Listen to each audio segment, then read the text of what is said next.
The plasma cannon melted through 6 inches of reinforced titanium like it was butter, and I, Zolt of the Hegemony Intelligence Division, nearly soiled my environmental suit watching it happen. Blood.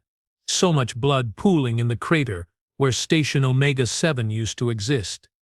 My mandibles clicked nervously as I adjusted my optical sensors, trying to make sense of what my compound eyes were recording. 300 of our finest Krex warriors, gone, vaporized, turned into constituent atoms by a single human female who couldn't have weighed more than 60 kilograms soaking wet. But here's the thing that made my carapace itch with something approaching terror. She wasn't even breathing hard. Target designation Maya Torres. I whispered into my recording device, watching her through my scope from 12 kilometers away. Human female, approximately 25 solar cycles. Brown hair, brown eyes, currently standing in a field of our dead soldiers like she's waiting for a transport shuttle. The irony wasn't lost on me. 3 cycles ago, our xenobiology department had classified humans as primitively aggressive but ultimately harmless. They'd been wrong about everything else. So why not this too? Maya Torres stood there, plasma rifle smoking in her hands, and did something that made my blood run cold. She smiled. Not the predatory grimace of a berserker drunk on violence. No, this was satisfied. Professional. Like she'd just finished filing paperwork instead of single-handedly destroying a military installation. Commander Vax 14 to all units crackled through my comm system, the static barely masking the panic in his voice. Retreat protocol initiated. Repeat, retreat protocol initiated. Human forces are not what our intelligence suggested. Intelligence. We had about as much intelligence as a rock had wings. But Maya Torres, she had intelligence. I'd been tracking her for 6 months, ever since the Battle of Kepler-42b, when she'd walked through our defensive lines like they were made of tissue paper. The woman was a walking contradiction that made my head hurt trying to catalog her behavioral patterns. She could be quiet, silent as space itself when she needed to be. I'd watched her infiltrate Fortress Tinka by crawling through sewage pipes for 18 hours without making a sound. 18 hours. Most humans couldn't sit still for 18 minutes without making noise, but Maya Torres, she moved like liquid shadow when stealth was required. She could be a warrior. Obviously, the smoking crater and 300 dead Krex were testament to that particular skill set. When violence was called for, she unleashed it with surgical precision that would make our best military strategists weep with envy. But here's what really twisted my brain into knots. She could fight, and then she could stop fighting. Just stop. Switch it off like a neural circuit. Most species, once they tasted blood, once the combat chemicals flooded their systems, they kept going until everything around them was dead or they were dead themselves. Not Maya Torres. Right now she was checking her weapon's power cell with the same careful attention a technician might use to calibrate a sensor array. Professional, methodical, completely calm despite being surrounded by enough carnage to traumatize a seasoned war veteran. My common crackled again. Intelligence Division, this is Admiral Kex Prime. We need immediate tactical assessment on human capabilities. Our projections were... His voice trailed off, probably because he was looking at the same satellite feeds I was looking at. Sir, I replied, trying to keep the tremor out of my voice. Our projections were fundamentally flawed. We assessed human military capability based on their conventional warfare tactics.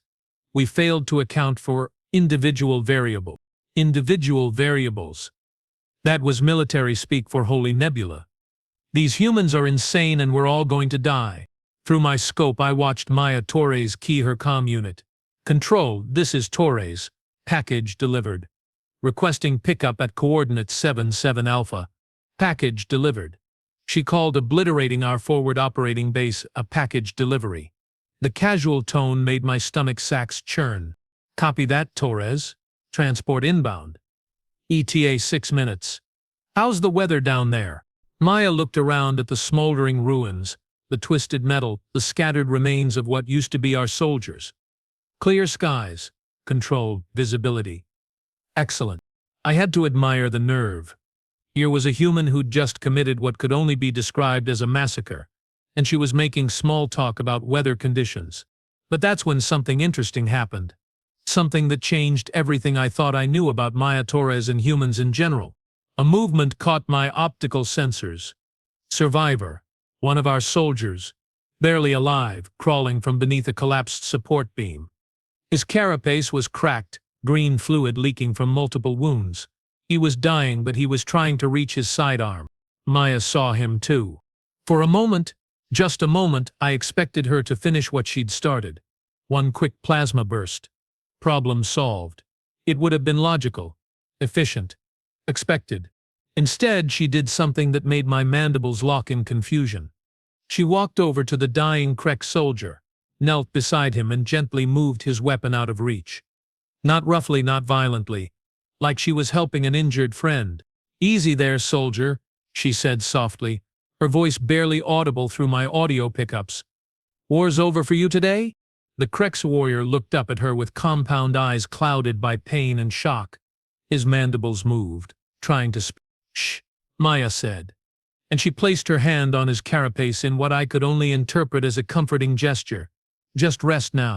I watched stunned as she stayed with our dying soldier until his breathing stopped. Then she closed his eyes with a gentleness that seemed impossible from someone who'd just carved through our forces like a plasma torch through ice. What kind of species produces individuals capable of such contradictions? "Control, Tori is here," she said, standing up and brushing dust off her combat suit. "Slight delay on pickup. Had to handle some cleanup." "Cleanup," she called, giving comfort to a dying enemy soldier. "Cleanup."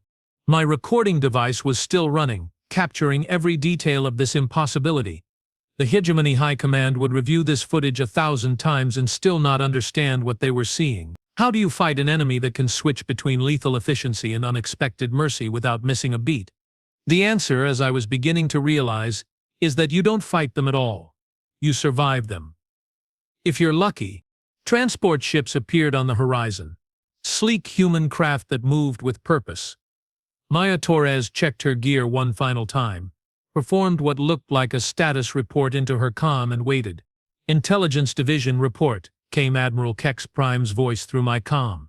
What could I tell him? That we'd underestimated these humans so completely that our entire strategic framework needed to be rebuilt from scratch. That Maya Torres represented something our military philosophers had never even conceived of. "Sir," I said finally, "recommend immediate strategic withdrawal from all human territories. Our current combat projections are inadequate." "Inadequate?" "Agent Zolt, we lost 300 soldiers to a single human. Inadequate doesn't begin to describe our situation." Through my scope, I watched Maya Torres board her transport. Just before the hatch closed, she turned and looked directly at my observation post. 12 kilometers away, hidden behind advanced camouflage systems, and somehow she knew I was there. She raised her hand in what might have been a wave or a warning. Then she was gone, leaving behind only questions and the kind of tactical nightmare that keeps military planners awake for decades. I began packing my equipment, mind racing through implications. Maya Torres wasn't just a soldier. She was a preview of what humanity could become when pushed. Quiet when stealth was needed. Warrior when violence was required, but capable of switching between these modes with a fluidity that suggested something deeper than simple training. Something evolutionary. "Agent Zolt, return to base immediately," Admiral Kex Prime commanded. "We need full tactical briefing on human capabilities." "Understood, sir," I replied, though I wasn't sure any briefing could capture what I'd witnessed. How do you explain to a room full of military strategists that they're not just fighting an enemy army? They're fighting a species that had weaponized adaptability itself. The transport ride back to base gave me time to review my recordings. Every frame told the same story. Humans were not what we thought they were. Maya Torres was proof that our fundamental understanding of their species was flawed at the most basic level. But there was something else nagging at my consciousness. Something about the way she'd handled that dying soldier. The gentleness. The mercy. It wasn't just unexpected, it was strategically counterproductive. Showing compassion to enemies is typically a weakness that gets exploited. Unless it wasn't weakness at all. Unless it was another kind of strength entirely. As our base came into view, I realized I'd stumbled onto something that would change everything. Maya Torres hadn't just demonstrated human military capability. She'd revealed something about human nature that made them far more dangerous than any conventional army. They could be monsters when needed, but they could also choose not to be monsters. And somehow that choice made them more terrifying than any mindless killing machine ever could be. The question that would haunt my sleep cycles for months to come was simple and horrifying. If humans could produce individuals like Maya Torres, capable of such precise violence and unexpected mercy, what happened when they decided our species was worth saving instead of destroying? Or worse, what happened when they decided we weren't? Admiral Kex Prime was waiting in the briefing room when I arrived, along with the entire Strategic Planning Council. Their expressions ranged from confusion to outright panic, which told me they'd already reviewed preliminary satellite footage. Agent Zolt, the Admiral began without preamble, explained to me how a single human female destroyed our most heavily fortified forward position. I set down my recording equipment and looked around the room at faces that represented centuries of military experience and tactical expertise. None of it mattered now. "Sirs," I said, "we've been fighting the wrong war." The silence that followed was deafening. "Elaborate," Admiral Kex Prime ordered. "We've been treating humans like any other aggressive species, applying conventional tactical frameworks, predicting behavior based on standard aggression patterns. But Maya Torres, she's not following any playbook we understand." I activated my holographic display, showing the footage of Maya Torres moving through our defenses. "Watch her movement patterns. She's not in a berserker rage. She's not overwhelmed by combat chemicals. Every action is deliberate, calculated, precise." The recording showed Maya methodically dismantling our defensive positions with an efficiency that looked almost mechanical. "But then," I continued, switching to the footage of her with the dying soldier, "watch this." The room fell silent as they witnessed Maya's unexpected mercy. "I don't understand," admitted General Beck 7, our chief strategic planner. "Why spare the enemy? Why show compassion when elimination would be more efficient?" "That's exactly the question that's going to get us all killed," I replied. "We're trying to understand human behavior through our logic systems. But humans don't operate on our logic systems. They operate on something we haven't learned to recognize yet." Admiral Kex Prime's mandibles clicked thoughtfully. "Recommendations?" Before I could answer, emergency alarms began blaring throughout the base. Red warning lights bathed the briefing room in ominous illumination. "Sir," the communications officer's voice crackled through the intercom. "Incoming transmission. Human fleet requesting diplomatic talks." Every head in the room turned toward me. The expert on human behavior, the one who'd been tracking Maya Torres for months. "Diplomatic talks?" Admiral Kex Prime asked. "After what happened at Omega 7, I thought about Maya Torres standing in that field of destruction, calmly discussing weather conditions. Then I thought about her gentle treatment of our dying soldier." "Sir," I said slowly, "I think we're about to find out what happens when humans decide we're worth talking to instead of killing." The comm officer's voice returned. "Sir, they're specifically requesting Agent Zolt participate in the negotiations. They know his name." A chill ran down my carapace as I realized the full implications. Maya Torres hadn't just known I was watching. She'd identified me personally, which meant humans had intelligence networks we hadn't even suspected existed. "Agent Zolt," Admiral Kex Prime said grimly, "it appears you're about to get a much closer look at human capabilities than any of us anticipated." Through the briefing room's viewport, I could see human ships approaching. Sleek, purposeful, moving with the same deadly grace I'd observed in Maya Torres herself.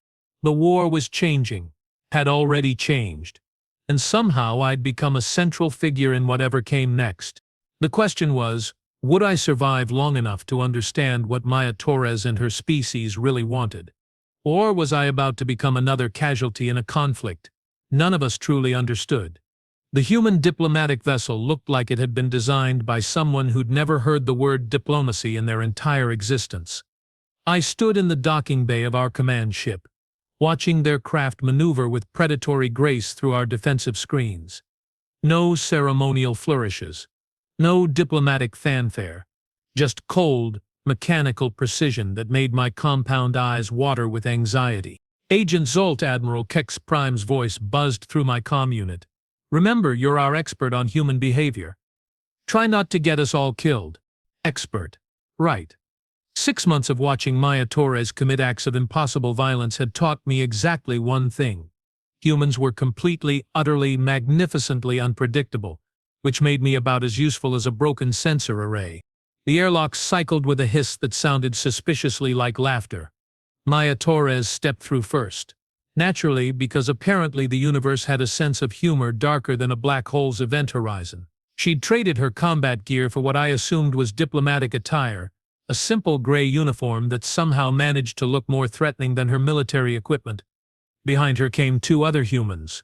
A male with silver hair who moved like he'd been carved from mountain stone, and a female with red hair whose smile could have flash-frozen a star. Both carried themselves with the same unsettling confidence that marked Maya Torres as something beyond ordinary. Agent Zolt, Maya said, walking directly toward me without hesitation. Thank you for accepting our invitation. Invitation. As if I'd had a choice in the matter. Commander Torres, I replied, my mandibles clicking nervously. I wasn't aware humans issued invitations by destroying military installations.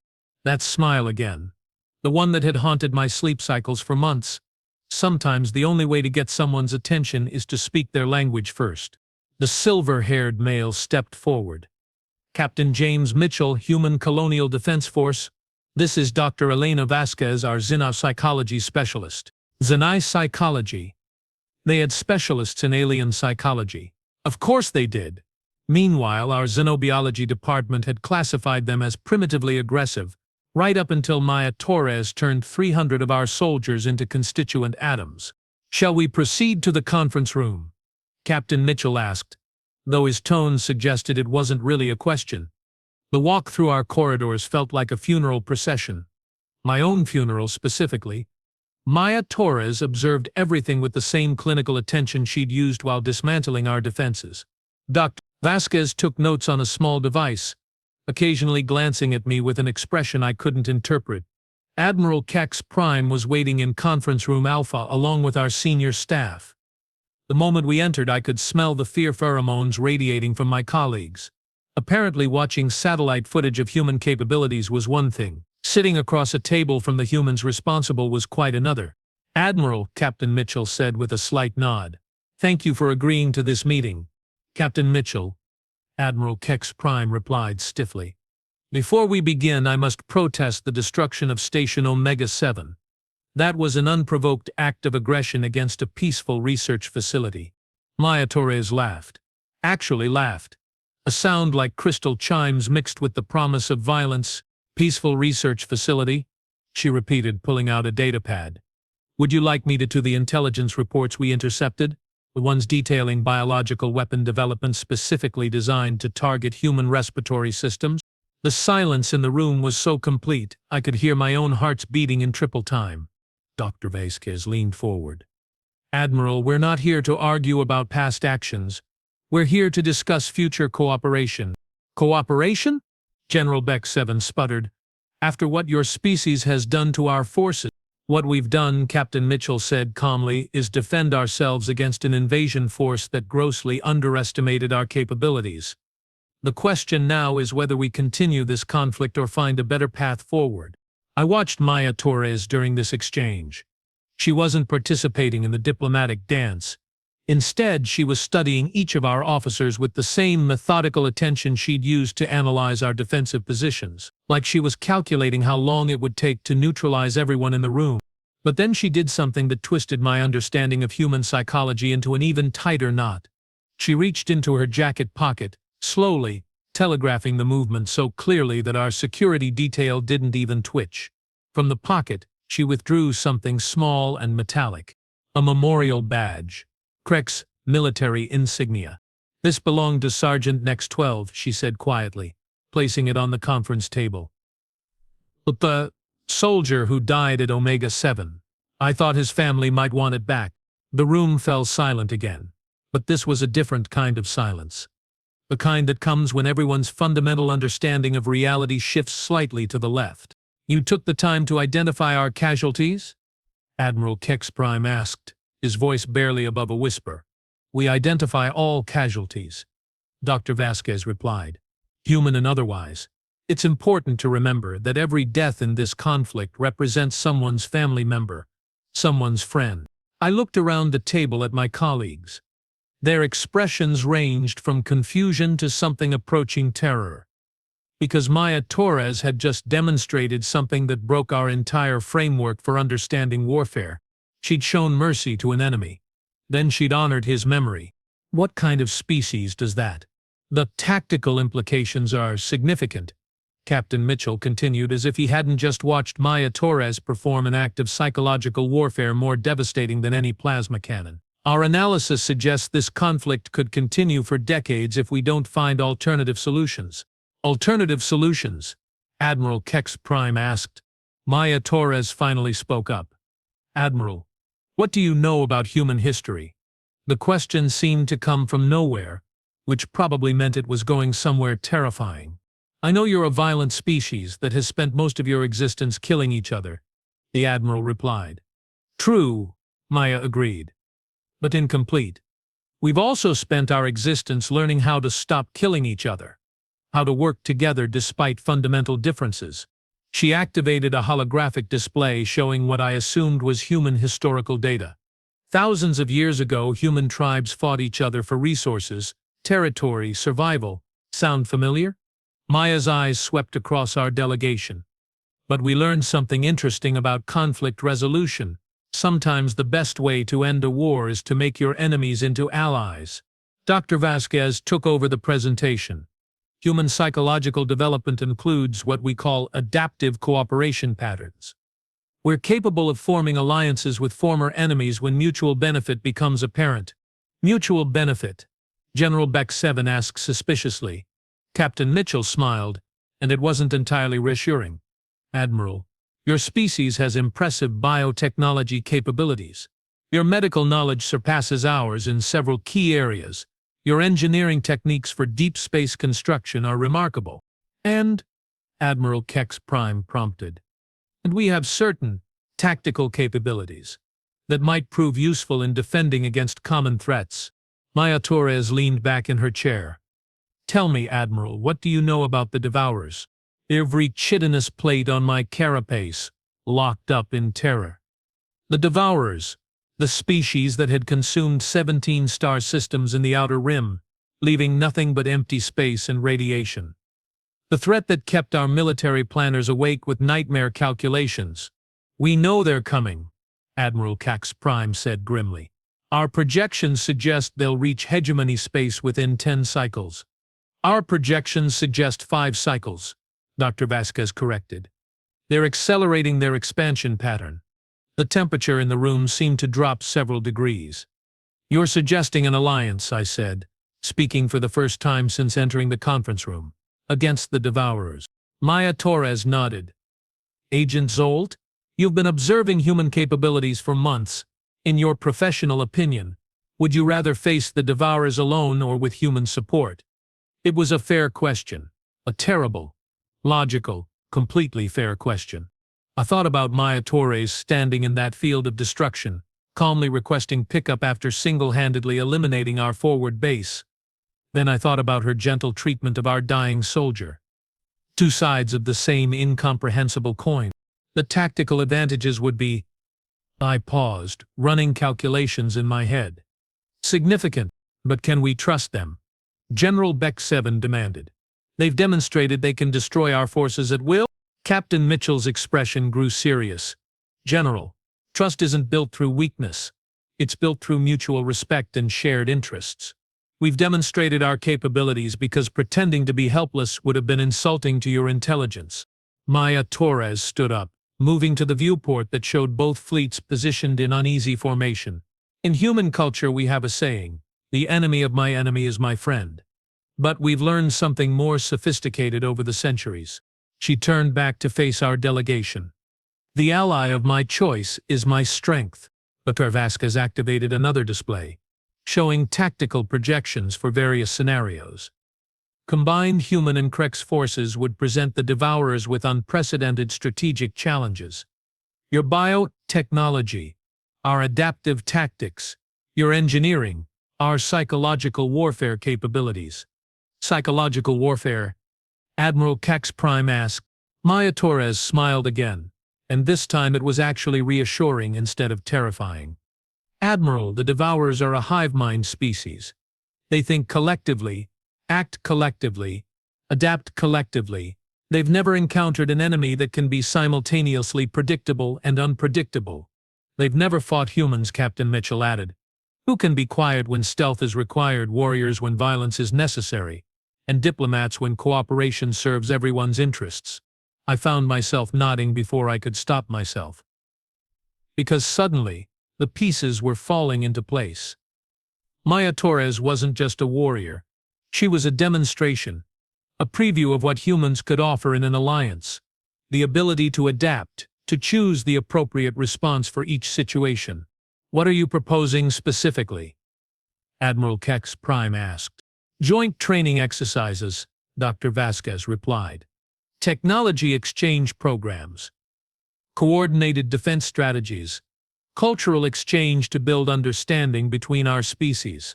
And if we refuse? General Beck 7 asked. The room fell silent. Maya Torres exchanged glances with her colleagues. Then you face the Devourers alone, Captain Mitchell said simply. And we wish you the best of luck. No threats, no ultimatums. Just a statement of fact delivered with the same calm professionalism Maya Torres had used while demolishing our military installation. Admiral Kex Prime looked around the table at his senior staff. I could see the calculations running behind his compound eyes. The memory of Maya Torres cutting through our defenses like they were made of paper. The approaching threat of the Devourers. The possibility of survival versus certain annihilation. What would these joint exercises involve? He asked finally. Maya Torres returned to her seat. Small scale initially. Mixed units training together. Learning each other's capabilities and limitations. Building trust through shared challenges. And who would command these mixed units? General Beck 7 asked. Rotating command structure, Captain Mitchell replied.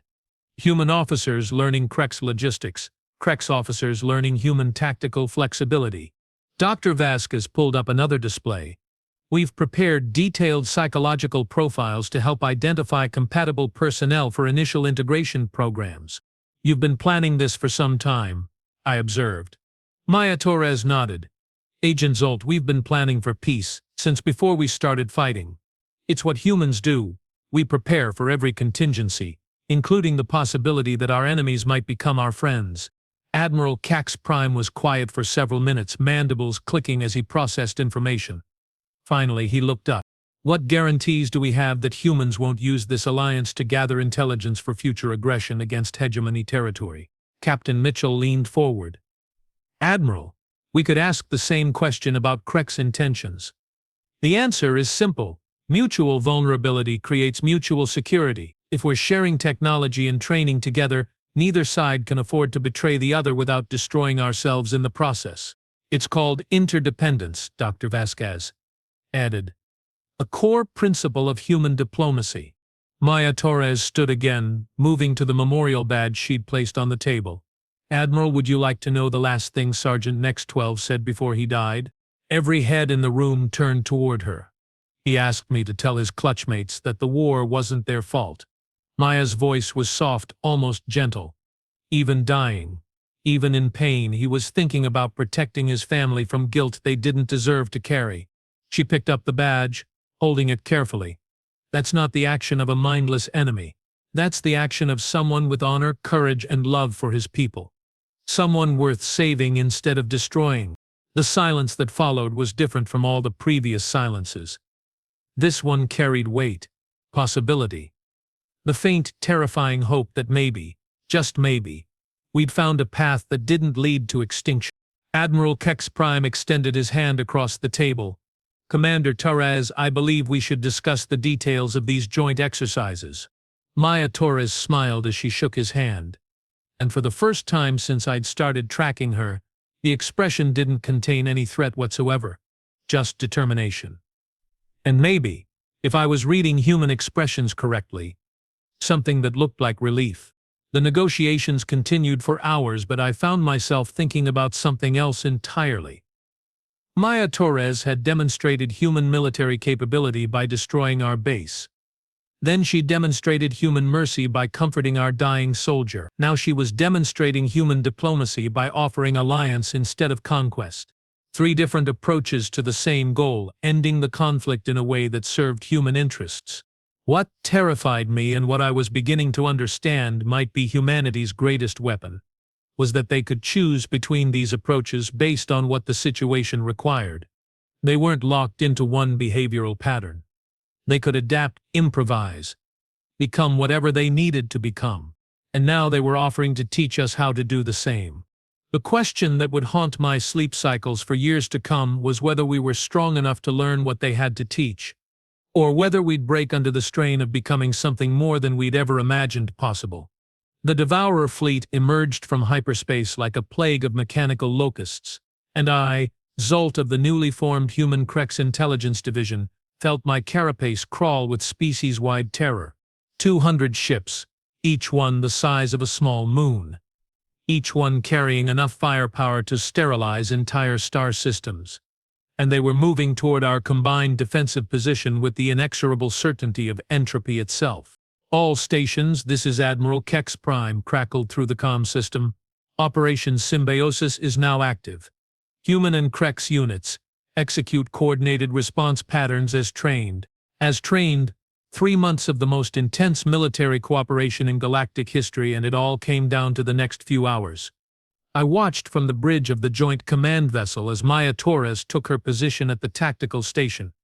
She'd been promoted to Strategic Operations Commander, which was military speak for the human who makes impossible things happen. Next to her stood my own clutch brother, Nex 9, who'd volunteered for the experimental Human Krex integration program. The sight of them working together still twisted my brain into uncomfortable configurations. A human female who could demolish military installations before breakfast, and a Krex warrior who'd learned to think like she did, adapt like she did, choose appropriate responses instead of following rigid protocols. "Contact in 47 minutes, reported Lieutenant Sarah Kim, the human communications specialist who'd become our primary liaison with Earth Command. "Devourer formation is maintaining standard approach vector." Standard. That word had taken on new meaning since we'd started studying Devourer tactics. They were a hive mind species that operated with perfect coordination, but absolutely zero creativity. They followed patterns, always the same patterns, which made them predictable. And predictable enemies, as Maya Torres had taught us, were vulnerable enemies. "Nex 9, what's your assessment?" Maya asked my clutch brother. "Formation Delta 7, exactly as projected," he replied, his mandibles clicking with what I'd learned to recognize as satisfaction. "They're approaching our defensive perimeter using the same tactical framework they employed at the vegan colonies. 3 months ago, a Krex officer would have simply reported enemy positions and waited for orders. But Nex 9 had learned something from his human training partners. He'd learned to anticipate, to analyze, to think 3 moves ahead instead of just reacting to immediate threats. "Excellent," Maya said. "Execute Phase 1 deception protocols." What followed was the most beautiful piece of tactical choreography I'd ever witnessed. Our combined fleet began what appeared to be a panicked retreat. Ships breaking formation, communications chatter filled with apparent confusion and fear.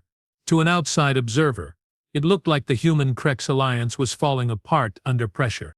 The Devourers, being a hive mind species with no concept of deception, interpreted this exactly as intended.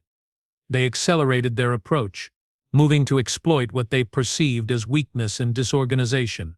"Phase 1 complete," reported Captain Mitchell from his position on the tactical grid. "Devourers are committing to full pursuit formation." Maya Torres smiled, and I felt that familiar chill run down my carapace. Because that smile meant someone was about to learn a very painful lesson about underestimating human capabilities. "All units, initiate Phase 2, she commanded. The apparently retreating Human Krex fleet suddenly stopped retreating. Instead, they collapsed into a formation that would have made our best military strategists weep with envy. Krek's defensive positions providing cover for human strike craft, human electronic warfare systems supporting Krek's heavy artillery. Two species, two completely different military philosophies, working together like they'd been designed for each other. The Devourers, locked into their pursuit formation and incapable of rapid tactical adaptation, flew directly into the most sophisticated military trap in galactic history. "Contact," Lieutenant Kim announced. Devourer-led elements engaging defensive perimeter. Through the viewport, I watched plasma fire light up space like a premature nova. The Devourers, with their overwhelming numerical superiority and massive firepower, should have smashed through our defenses like a hammer through crystal.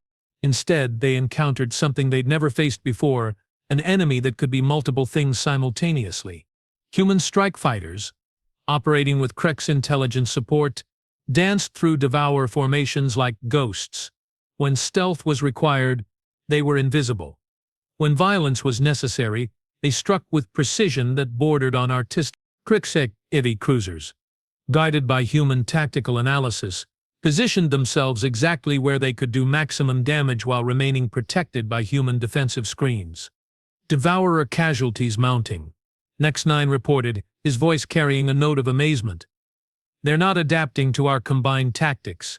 They can't adapt," Dr. Vasquez explained from her position at the xenopsychology station. "Hive minds excel at coordination but fail at improvisation. They're trying to apply standard responses to a completely novel tactical environment." "Enemy flagship attempting to withdraw," reported a Krek sensor operator. "Negative," Maya said immediately. "All units, execute Phase 3 containment protocols. We don't let them escape to report our capabilities." But Maya Torres had spent 3 months teaching us that the key to victory wasn't just winning battles. It was controlling the flow of information. The battle that followed was less of a fight and more of a demonstration. A demonstration of what happened when human adaptability merged with Krek's determination. When Maya Torres's ability to be quiet, warrior or diplomat as needed was combined with my species' natural tactical persistence. The Devourers, for all their overwhelming power, found themselves facing an enemy they couldn't understand. Ships that fought like humans when aggression was needed, defended like Kreks when patience was required, and coordinated like something entirely new when complex operations were necessary. "Final Devourer vessel neutralized," Lieutenant Kim reported, her voice carrying the kind of exhausted satisfaction that comes after surviving the impossible. Maya Torres stood at her tactical station, surveying the aftermath with the same methodical attention she'd given to everything else. Around her, human and Krek's officers worked together with an efficiency that would have seemed impossible just 4 months ago. "Casualty report," she requested. "Minimal losses across all units," Nex-9 replied. "Human Krek's coordination protocols performed within acceptable parameters." Acceptable parameters. My clutch brother had just participated in the complete annihilation of a Devourer fleet, and he was discussing it like a routine training exercise. The human influence on his thinking patterns was both remarkable and slightly terrifying. "Admiral Kex Prime to all vessels," came the announcement over general communications. "Congratulations to all human Krex Alliance forces. Today we've proven that cooperation creates capabilities neither species could achieve alone." Through the viewport, I watched human and Krex ships maintaining formation, their crews probably celebrating together in ways that would have seemed impossible before Maya Torres walked into that conference room 3 months ago. "Agent Zolt," Maya said, approaching my station. "Your intelligence analysis was crucial to mission success. The psychological profiles you developed helped us predict Devourer responses with remarkable accuracy." I looked at her, this human female who'd single-handedly changed the strategic balance of our entire sector of the galaxy, and realized something that made my mandibles click with what might have been amusement. "Commander Torres," I replied, "I believe I finally understand what makes humans so dangerous." "Oh?" she asked, raising an eyebrow in that peculiar human expression. "You don't just adapt to circumstances," I explained. "You adapt circumstances to suit your needs. You turn enemies into allies, defensive battles into offensive operations, certain defeat into overwhelming victory." Maya Torres smiled, and for the first time since I'd started tracking her, the expression contained no threat whatsoever. Just satisfaction, and maybe a hint of pride. "Agent Zolt," she said, "that's not a human capability. That's an intelligent species capability. We just taught you how to use it." And that, I realized, was the most terrifying and wonderful truth of all. Maya Torres hadn't just demonstrated human military superiority. She'd shared it, given it away, taught us to be more than we'd ever imagined possible. "Dr. Vasquez to Commander Torres," came a voice over the comm system. "We're receiving communications from 17 different star systems requesting alliance negotiations. Apparently, word of our victory over the Devourers has spread faster than expected." Maya Torres looked around the bridge at the mixed human and Crick's crew working together with practiced efficiency. "Well," she said, "I suppose we'll need to expand our diplomatic training programs." 3 months later, I found myself back in a briefing room. But this time the circumstances were dramatically different. Instead of Admiral Kex Prime and a handful of confused Krex officers, the room contained representatives from 12 different species, all of them requesting membership in what had become known as the Adaptive Alliance. Maya Torres, now holding the rank of Strategic Coordinator for Interspecies Operations, was leading the session with the same calm competence she'd brought to everything else. The fundamental principle, she was explaining to a delegation of crystalline beings from the Sigma Draconis system, is that each species contributes unique capabilities while learning adaptive techniques from other members. A representative from the aquatic Cetacean Republic raised a tentacle. "Commander Torres, what guarantees do we have that dominant species won't exploit newer members?" Maya looked around the room at the assembled representatives. Humans, Krex, insectoid beings, energy creatures, species I couldn't even properly classify. All of them working together because one human female had demonstrated that strength shared was strength multiplied. "The guarantee," Maya replied, "is mutual interdependence. When every species has something unique to offer, no one can afford to exploit anyone else without weakening the whole alliance." I watched from my position at the Intelligence Coordination Station as Maya Torres continued her presentation. The same woman who'd demolished our military installation in a few minutes was now building an intergalactic alliance that would reshape the political structure of our entire region. Quiet when stealth was needed. Warrior when violence was required. Diplomat when cooperation served everyone's interests. And teacher, I realized. Always teacher. Showing others how to become more than they'd ever thought possible. "Agent Zolt," she said after the session ended. "Walk with me."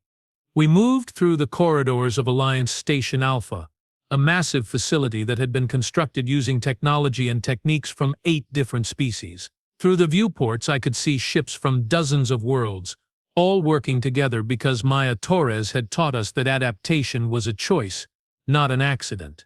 "You've been quiet during the negotiations," she observed. "I've been thinking," I replied, "about what you said 3 months ago on the command vessel." "Which part?" "That teaching us to adapt wasn't sharing human capabilities.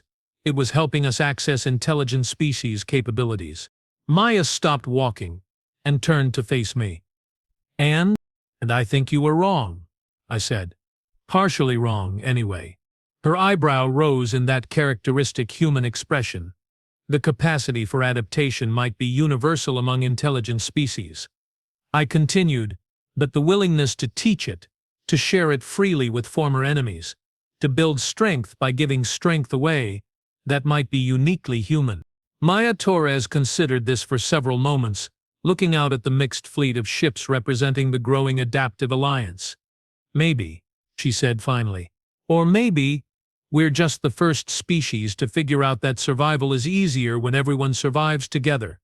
She resumed walking, and I followed, thinking about the implications of what she'd said. 6 months ago, Maya Torres had been the most dangerous enemy my species had ever encountered. Today, she was the most valuable ally we'd ever gained. Tomorrow, she'd probably be something else entirely, depending on what the situation required. That adaptability, that fundamental flexibility in approach, while maintaining consistent goals, had transformed not just the tactical situation, but the entire strategic framework of interspecies relations. "Commander," I said as we reached the observation deck. What happens next? Maya Torres looked out at the stars, at the vast expanse of space that contained countless species, countless challenges, countless opportunities for cooperation or conflict.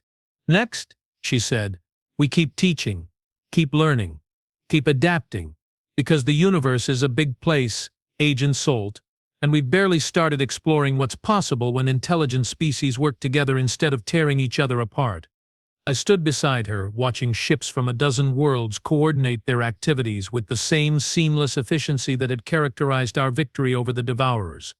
Maya Torres had taught us that strength wasn't about being the biggest or the strongest or the most heavily armed. Strength was about being able to choose the right response for each situation, about adapting not just to circumstances but adapting circumstances to serve the greater good. It was, I realized, a lesson worth learning, worth teaching, worth sharing with every intelligent species in the galaxy. And as I watched Maya Torres planning our next expansion of Alliance membership, I understood that this was just the beginning. The quiet storm had become a force for transformation that would reshape the galaxy itself, one adaptation at a time,